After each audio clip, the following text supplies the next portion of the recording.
Doctor இப்போ சித்தா மருத்துவம் அப்படின்னா மக்கள் மனசுல அதாவது இந்த மாதிரிதான் பண்ணணும் அப்படின்ட்டு ஒரு தாட் இருக்கும் இல்லையா? இப்போ உள்ள காலகட்டத்துக்கு சித்தா மருத்துவம் எந்த அளவுக்கு பயனுள்ளதா இருக்கும் நீங்க நினைக்கிறீங்க? எந்த காலகட்டமா இருந்தாலும் அதாவது சித்த மருத்துவத்தோட அடிப்படை தத்துவம் என்ன அப்படின்னாக்க உணவே மருந்து அப்படின்றதுதான் கான்செப்ட். அதுதான் நம்ம உணவை எப்படி எடுத்துக்கிறோம், அதுல சில நீங்க சாப்பிடாத செடி கொடிகைகளை தான் நாங்கள் மூலிகைன்னு தரோம். அதை நீங்க சாப்பிடாத சில பொருட்களை தான் நம்ம மருந்து அப்படின்றத ப்ராசஸ் பண்ணி தரோம். ஸோ இதோட சித்த மருத்துவத்தோட பேசிக்கான அடிப்படை தத்துவம்ன்றது என்ன அப்படின்னா உணவே மருந்துன்றது தான் இதோட அடிப்படை தத்துவம். இப்ப மனித குலம் இருக்கிற வரையும் அவன் உணவு உண்டுதான் ஆகணும். உணவு உண்டாகவும் மனித குலம் இருக்க முடியாது இல்லையா? ஸோ எந்த காலகட்டமா இருந்தாலும் சரி, இன்னும் 1000 வருஷம் எத்தனை வருஷம் ஆனாலும் சரி, இந்த மனிதன் ஒருத்தர் இருக்கிற வரையும் அவன் உணவு உள்றானா அந்த இந்த இந்த சித்த மருத்துவன்றது அடிப்படையில் அதை தொடர்ந்து இருந்துட்டே தான் இருக்கும். என்னென்ன விஷயங்கள்லாம் அப்படி பண்ணா சித்த மருத்துவம் கியூர் ஆகும் அப்படின்ட்டு உங்களுடைய இப்போ சித்த மருத்துவத்துல இப்ப நமக்கு ஆங்கில மருத்துவத்துல எப்படி ஒவ்வொரு துறைக்கும் இப்ப நம்ம ஸ்பெஷலிஸ்ட் பாக்குறோம். ஆர்த்தோ சிலர் இருப்பாங்க, ஆர்த்தோ டாக்டர்ஸ் இருப்பாங்க. அவங்க எலும்பு சம்பந்தமான பிரச்சனைகளை இது பண்றாங்க. பல்மனாலஜிஸ்ட் இருக்காங்க, அவங்க நுரையீரல் சம்பந்தமான பிரச்சனைகள் இது பண்றாங்க. பீடியாட்ரிஷியன்ஸ் இருக்காங்க, அவங்க குழந்தைகள் சார்ந்த மருத்துவத்தை பாக்குறாங்க இல்லைங்களா? அதே மாதிரி இந்த சித்த மருத்துவத்திலையும் ஒவ்வொரு வியாதிக்குன்னு தனித்தனி வைத்தியர்கள் ஆரம்ப காலகட்டத்திலேருந்தே இருப்பாங்க. நம்ம இந்த ஊர் சைட்ல எல்லாம் பாத்தீங்க அப்படின்னாக்க குழந்தை வைத்தியர் அப்படின்னுவாங்க. சிலர் ஒடிவு முறிவு மட்டும் கட்டுவாங்க. நாட்டுக்கட்டு, இந்த புத்தூர் கட்டெல்லாம் கட்டுறதை பார்த்துருப்பீங்க. அவங்க என்ன பண்ணுவாங்கனாக்கா இந்த ஒடிவு முறிவு கட்டு மட்டும் இது பண்ணுவாங்க. சிலர் பக்கவாதம் போன்று பார்ப்பாங்க. சிலர் வாதம் சம்பந்தமான பிரச்சனைகள், இது கை கால் மூட்டு வலி, இந்த மாதிரி இதுக்கான ஒவ்வொருத்தரும் ஒவ்வொரு இதுல ஸ்பெஷலிட்டா இருப்பாங்க. சில பேர் தோல் நோய்க்கு மட்டும் கொடுக்கறதுக்கு இருப்பாங்க. தோல் நோய் வைத்தியர், அவங்க அங்க போனா அங்க மருந்து சாப்பிட்டோம் அப்படின்னா அந்த தோல் நோய் எல்லாம் சரியாயிரும் அப்படின்றது இருக்கும். ஸோ காலங்காலமா சித்த மருத்துவத்திலையும் இந்த மாதிரி ஒவ்வொரு நோய்க்கும் ஒவ்வொரு வைத்தியர் தனித்தனியா பார்த்துருந்தாங்க. இப்போ இந்த அரசாங்கமே நமக்கு என்ன பண்ணுது அப்படின்னாக்க, இப்போ அதுல இருந்து கொஞ்சம் ஒரு படித்த கல்லூரிகளை உருவாக்க ஆரம்பிச்சிச்சு. யூனிவர்சிட்டி உருவாக்கி அதுல இந்திய முறை மருத்துவங்கள், அதாவது அதுல ஆயுர்வேதா இருக்கட்டும், சித்த மருத்துவமா இருக்கட்டும், ஹோமியோபதி, நேச்சுரோபதி, யுனானி, இந்த மாதிரியான இது பண்ணி பொதுவான மருத்துவர்களை உருவாக்குறாங்க. ஸோ எல்லா நோய்களுக்குமே இதுல நம்மளால கரெக்டா மருத்துவம் இது பண்ண முடியுது. இதுல லங்ஸுக்கு நல்ல சிகிச்சை கொடுக்க முடியுது. சில டைம்ல நம்ம ரொம்ப சேலஞ்சஸான கேசஸ் எல்லாம் பாக்குறோம். என்னது முதுகு தண்டோடத்திலயும் சர்ஜரி போக இடுப்பு கீழே செயல் இழந்துரும். அந்த மாதிரி இருக்கிறவங்களையும் வித்தவுட் சர்ஜரி நம்ம எழுப்பி நடக்க வைக்க முடியுது. அதை நம்ம பர்சனலா நம்ம நிறைய கேசஸ் அந்த மாதிரி நம்ம ட்ரீட் பண்றோம். சில டைம்ல கண்கள்ல பாக்குறோம். அதாவது கண்கள்ல நமக்கு ரெட்டினல்ல நமக்கு இன்ஃப்ளமேஷன் நடக்கும், வீக்கம் வந்துடும். இது மேக்குலர் எடிமா மாதிரி கண்டிஷன் உருவாகும். இந்த மாதிரி கண்டிஷன்னால அவங்களுக்கு பார்வை இழப்பு ஏற்படுது. அப்போ அந்த மாதிரி பேஷண்ட்ஸுக்கும் நம்ம ட்ரீட்மெண்ட் பண்ணும்போது அவங்களுக்கு அந்த பார்வை கொஞ்சம் ரெடி ஆகிறத நம்ம பாக்குறோம். ஸோ சித்த மருத்துவத்துல இதுக்கு மட்டும்தான் தீர்வு அப்படின்றது இல்லை. ஒவ்வொருத்தரோட அனுபவத்தை பொறுத்து அதுல நமக்கு அந்த நோய்க்கு ஸ்பெஷலா ஹேண்டில் பண்ணுவாங்க. பொதுவா எல்லாருக்குமே ஒரு ப்ராப்ளம் இருக்கு இல்லையா? ஃபீவர், கோல்டு, இந்த மாதிரி பெயின். இதுக்குமே சித்த மருத்துவத்துல எந்த மாதிரியான ட்ரீட்மெண்ட் கொடுத்தா ஃபாஸ்டா கியூர் ஆகும் நினைக்கிறீங்க?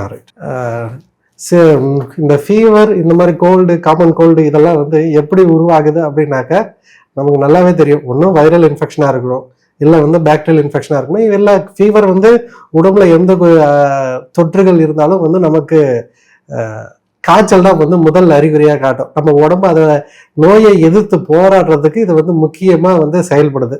அதனாலதான் நமக்கு ஃபீவர், கோல்டு, இந்த மாதிரியான தொந்தரவுகள் நமக்கு வருது. இதுக்கு சித்த மருத்துவம் பயன்படுத்த முடியுமா இல்ல குணப்படுத்த முடியுமா அப்படின்னு கேட்டாக்க அதுக்கு பெஸ்ட் எக்ஸாம்பிள் நிறைய இருக்கு. இப்போ நமக்கு சிக்கன் குனியால இருந்து, டெங்கு காய்ச்சல்ல இருந்து, ஏன் இப்ப இருக்கிற கொரோனால கபசுர குடிநீர் வரையும் நிலவேம்பு கஷாயம், கபசுர குடிநீர், இந்த மாதிரி நிறைய மருந்துகள் வந்து சித்த மருத்துவத்தின் அடிப்படையாக தான் கொடுக்கப்பட்டது. அப்படி கொடுக்கும்போது அந்த ஏன்னா நிலவேம்பு கஷாயம் பெஸ்ட், அதாவது வந்து ஆன்டி வைரல் ட்ரக் அப்படின்றது வந்து எல்லாருக்குமே வந்து தெரியும். அது வைரஸை வந்து எதிர்த்து போராடுறதுக்கான தன்மையும் இருந்தது, பிளஸ் வந்து ஆன்டி இன்ஃப்ளமேட்டரி ஆக்ஷனும் இருந்தது. அதனால் ஏற்படுற பாதிப்புகளையும் கண்ட்ரோல் பண்ணுது. பத்தாவதுக்கு வந்து டெங்கு டைம்ல வந்து நமக்கு பிளேட்லெட்ஸ் வந்து குறைய ஆரம்பிச்சது. அப்போ தமிழ்நாடு கவர்மெண்டே வந்து என்ன பண்ணுது அப்படின்னாக்கா, அந்த பப்பாளி பழத்தோட இலைச்சாறு வந்து ரெகுலரா வந்து குடிக்க சொன்னாங்க. அப்போ குடிக்கும்போது அவங்களுக்கு என்ன ஆச்சு அப்படின்னா, அந்த பிளேட்லெட்ஸ் வந்து இப்போ இன்க்ரீஸ் ஆக ஆரம்பிச்சுது. அதுல இருந்து ஏன்னா அது நல்ல பிளேட்லெட் வந்து இம்ப்ரூவ்மெண்ட் இருந்ததுனால இப்போ அந்த டேப்லெட்டே வந்து பப்பாயா லீஃப் எக்ஸ்ட்ராக்ட் டேப்லெட்டே வந்து இப்போ நல்ல ஆங்கில மருத்துவர்களும் வந்து நிறைய வந்து பரிந்துரைக்கிறாங்க இல்லைங்களா. அதே இப்போ ரீசெண்டா வந்து கொரோனா டைம்ல என்ன நடந்தது, லங்ஸ்ல வந்து அதாவது வந்து அந்த கொரோனா அந்த வைரஸ் ஆனது லங்ஸ்ல போய் நிறைய டேமேஜஸ் ஏற்படுத்தி லங்ஸ்ல வந்து வீக்கத்தை வந்து கொடுத்தது. அதனால வந்து அந்த நமக்கு SpO2 சொல்லுவீங்களா, சேச்சுரேஷன் வந்து ரொம்ப டிராப் ஆச்சு. ஆக்சிஜன் லெவல் வந்து உடல்ல சேர முடியாத கண்டிஷன் வந்தது. அதுக்கு காரணம் நுரையீரல்ல ஏற்பட்ட இன்ஃப்ளமேஷன், அந்த நீர் கோத்து அந்த ரெஸ்பிரேஷன் வந்து நடக்கல.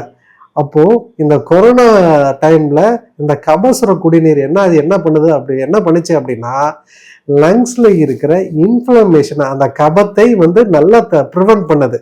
அந்த அந்த இன்ஃப்ளமேஷன் நடக்கிறத வந்து கொஞ்சம் கண்ட்ரோல் பண்ணுச்சு. அதனால நார்மல் சளி காய்ச்சலாக வந்து நம்மளால வந்து கடந்து போக முடிச்சுது. ஸோ தொற்று காலத்துல, அதாவது வந்து பெருந்தொற்றுன்னு சொல்லுவோம், அந்த பெருந்தொற்று காலத்துல ஏற்பட்ட காய்ச்சல், சளி, தலைவலி, இந்த கபத்துக்கு சித்த மருத்துவம் நல்லா அதோட பங்கை வந்து சிறப்பா ஆற்றுச்சுன்னு தான் நம்ம நினைக்கிறோம். இப்போ இந்த நார்மல் மருத்துவத்துக்கும் சித்தா மருத்துவத்துக்கும் எந்த அளவுக்கு டிஃப்ரெண்டா இருக்கும் அது?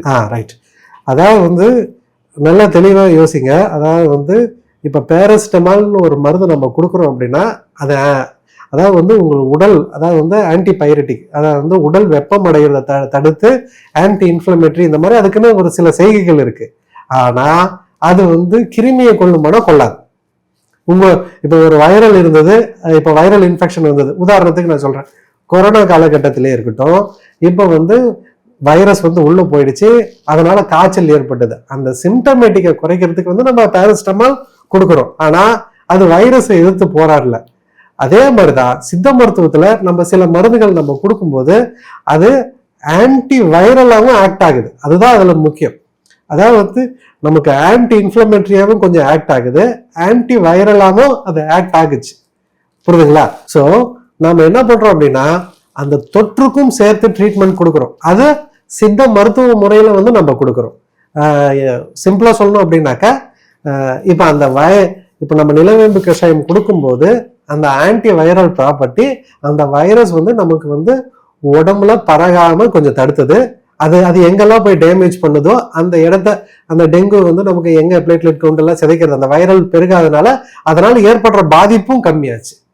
ஸோ இதுதான் நம்ம சிம்டமேட்டிக்காவும் இல்லாம, அதாவது வந்து வெறும் சிம்டமேட்டிக்கா மட்டும் ட்ரீட் பண்ணல, அதோட மூல காரணமான நோய்களுக்கும் நம்ம அதை வந்து சிறப்பா செயல்படுறது.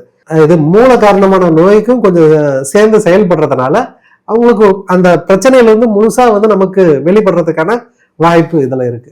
ஓகே சார், இப்போ மோஸ்ட் ஆஃப் த பீப்புளுக்கு காமனா வர்ற ப்ராப்ளம்ஸ் என்னன்னா, அந்த blood pressure, thyroid, diabetes. So இந்த மாதிரி ப்ராப்ளத்துக்கு சொல்யூஷனா என்ன பண்ணலாம் சித்த மருத்துவத்துல?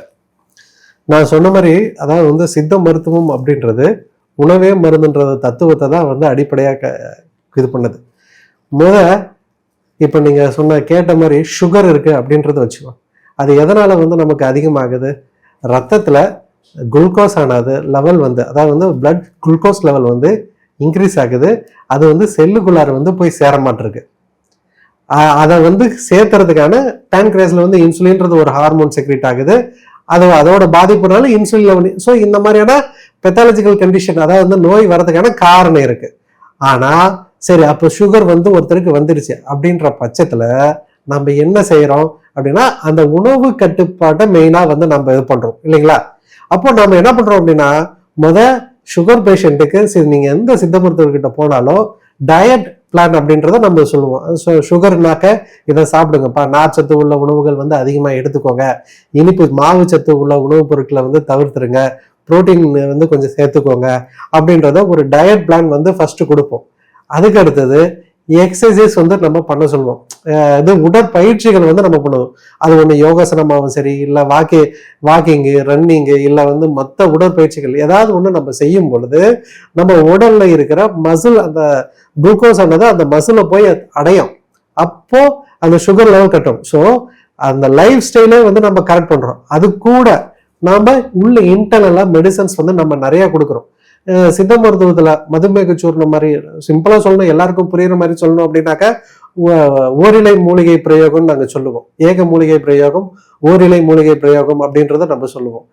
அந்த மாதிரி வந்து என்ன பண்ணுவோம், பொதுவா நம்ம என்ன எடுத்துக்க சொல்லுவோம், எல்லாருக்கும் காமனா தெரிஞ்சதுதான் ஆவாரம் பூ கஷாயம் வச்சு குடிச்சா இன்சுலின் அக்செப்டன்ஸ் வந்து நிறைய இருக்கு. இன்சுலினே நம்ம மசில்ஸ்ல வந்து எடுத்துக்க முடியாம ரெசிஸ்டன்ஸ் இருந்தாலும் அது வந்து அக்செப்ட் ஆகுது அப்படின்றத வந்து நிறைய ஸ்டடிஸ் வந்து இப்போ வந்து ப்ரூவ் பண்ணியிருக்காங்க. அதே மாதிரி கொய்யா இலை எடுத்துக்கும் போதும் நமக்கு ஆட்டோமேட்டிக்கா தெரியுது, அதுல வந்து அதுவும் வந்து சுகரை வந்து கண்ட்ரோல் பண்றதுல வந்து நல்ல இதா. அது இல்லாம நாகப்பழம், நம்ம நாகப்பழம் இருக்கு இல்லைங்களா, நாகப்பழத்தோடு அந்த கொட்டையோட சூரணத்தை பொடி பண்ணி சாப்பிடும் போதும் நமக்கு இந்த மசில்ல இன்சுலின் அக்செப்டன்ஸ் வந்து நமக்கு அதிகமா இருக்கு. ஸோ சுகருக்கு மெயினா இது வந்து 3 இது சேர்த்துவாங்க. இது இல்லாம நிறைய மெடிசன் இருக்கு. நம்ம மரம் மஞ்சள் அப்படின்றது வந்து பயன்படுத்துவோம். இதுல பெரிபெரின்றது ஒரு அல்கலாய்டு இருக்கு.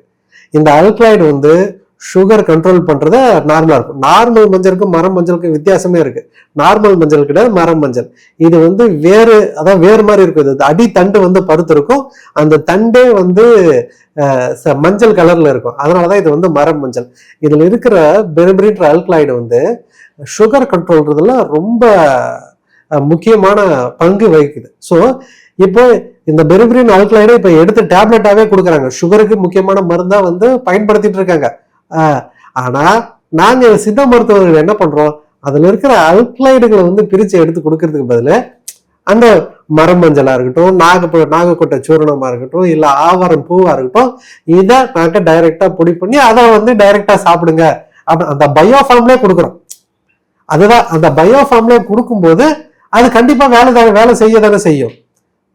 அது கூட இந்த டயட் ரெஸ்ட்ரிக்ஷனும் பிளஸ் வந்து எக்ஸசைஸ் கொஞ்சம் இந்த மெடிசன் நம்ம கொடுக்கும்போது ஆட்டோமேட்டிக்கா என்ன ஆகும் அப்படின்னாக்கா அந்த சுகர் லெவல் வந்து நல்லா கண்ட்ரோலுக்கு வரும்.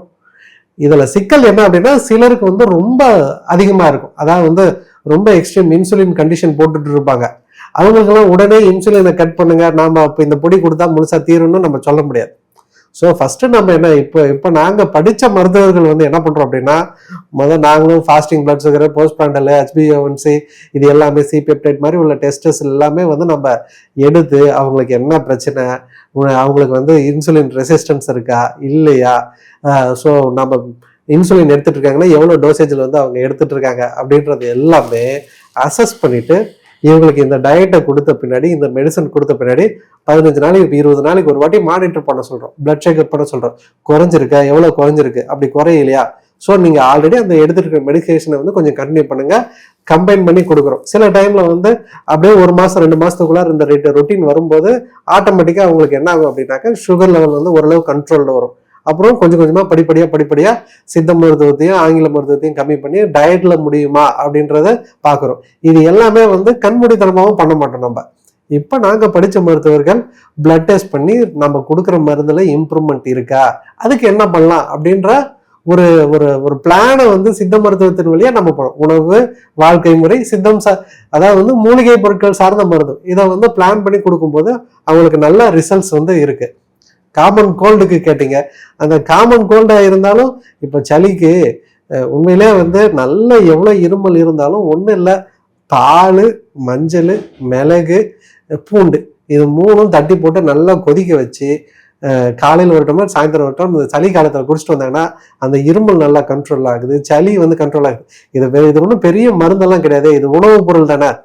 அப்போ எந்த ஒரு உணவுப் பொருளையும் நம்ம அந்த உணவா நம்ம கொடுக்கும்போது அது வந்து நல்ல இம்ப்ரூவ்மெண்ட் வந்து நம்ம நிறைய பார்க்குறோம். நம்ம நிறைய பேஷண்ட்ஸ்க்கு வந்து அந்த மாதிரி இருக்கும். ஸோ கண்மூடித்தனமான ட்ரீட்மெண்ட்ன்றது வந்து அது முட்டாள்தனம் தான் இல்லைங்களா. எதுவாக இருந்தாலும் ஒரு மருத்துவரோட ஆலோசனையோட இப்ப படிச்ச பட்டதாரி மருத்துவர்கள் நிறைய இருக்கும். அவங்க வந்து ஒரு பிளான் இது பண்ணி பிளட் டெஸ்ட்லாம் பண்ணி நோயை ப்ராப்பராக டயக்னோசிஸ் பண்ணி ட்ரீட்மெண்ட் கொடுக்கும்போது அவங்களுக்கு ப்ராப்பரான ட்ரீட்மெண்ட் பிளான் இருந்ததுன்னா பேஷண்ட் அதுலேருந்து நல்லாவே ரிலீவ் ஆகுறாங்க. ஓகே டாக்டர், இப்போ வந்து ஆல்கஹால் பண்றவங்க, ஸ்மோக் பண்றவங்க, இவங்களுக்குலாம் சித்த மருத்துவம் வந்து எந்த அளவுக்கு ஒரு கியூர் பண்றதா இருக்கும்? அவங்க எடுத்துக்கலாமா இதெல்லாம்? தாராளமாக எடுத்துக்கலாம். நான் தான் சொல்கிறேன், நோய்க்கு தான் பத்தியமே தவிர மருந்துக்கு வந்து பத்தியம் கிடையாது. சரிங்களா? இப்போ லிவர் பிரச்சனை இருக்கிறவங்களுக்கு ஆல்கஹால் நான் எடுத்துகிட்டே இருப்பேன் வந்து நீங்கள் மருந்து கொடுக்குறோன்னா அது பிரோஜனமே படாது இல்லையா? இது கேன்சர் வச்சுருப்பாங்க, இல்லை வந்து அவங்களுக்கு வந்து நிக்கோட்டின் லெவல் வந்து ரத்தத்தில் அதிகமாச்சுன்னா அவங்களுக்கு ரத்த குழாய்களை வந்து சிதைவுகளை வந்து அதிகமாக எடுத்துக்கும். நான் ஸ்மோக்கிங் நிறுத்த மாட்டேன், ஆனால் எனக்கு ரத்த குழாயில் இருக்கிற அடைப்புலாம் வந்து சரியாகணும்னா அது ஆகாது. சரிங்களா? ஸோ அப்போ அந்த அவங்களுக்கு இந்த பிரச்சனை இருக்கா, அப்போ அதுக்கு தகுந்த கட்டுப்பாடை வந்து நம்ம விதிச்சு தான் ஆகணும். பொதுவாகவே அதனால தான் சித்த மருத்துவத்தை நாங்கள் சொல்லுவோம், புகையும் மதுவும் மருந்துக்கு ஆகாது. புகையும் பத்திய காலத்துல முக்கியமா சொல்றது, புகையும் மதுவும் மருந்துக்க. ஏன்னா அது அது அது உடம்புல பிளட் அஃபினிட்டி வந்து நிக்கோட்டினுக்கு வந்து ரொம்ப அதிகம். பிளட்டோட ஈர்ப்பு விசை வந்து மற்ற பொருட்கள் வந்து ரொம்ப அட்டாச்மெண்ட் ஆகிறத விட இந்த நிக்கோட்டின் வந்து அட்டாச்மெண்ட் ஈஸியா ஆகும். இது போய் வந்து ரத்தத்துல ஒட்டிக்கிச்சுன்னா இது வந்து மற்ற பொருள் எதையும் எடுத்துன்னு போகாது, இது மட்டும் தான் சுத்தினே இருக்கும். இப்ப நம்ம ஒரு மருந்து கொடுத்து உள்ள போகுதுன்னா அதை எடுத்துன்னு போறதுக்கு மெயினா எது தேவை? ரத்தம் தேவை. அந்த ரத்த தட்டுக்கள் வந்து தேவை. அதுதான் வந்து கேரி பண்ணி கொண்டு போய் உடம்பெல்லாம் சேர்த்துது. இப்போ அது அந்த இடத்துல போய் நிக்கோட்டின் போய் உட்காந்துருச்சுன்னா பிளட்ல, அந்த பிளேட்ல வந்து எப்படி போய் வந்து அது உடம்பு ஃபுல்லா சேர்த்தோம்? அப்போ மருந்தோட வீரியம் வந்து கம்மியாகுது. அப்ப அதனாலதான் வந்து நம்ம சொல்றோம் இது புகையும் மதுவும் மருந்துக்கு ஆகாது அப்படின்றது சித்த மருத்துவத்தோட அடிப்படையான தத்துவம். Thank you doctor. நல்லது, வணக்கம்.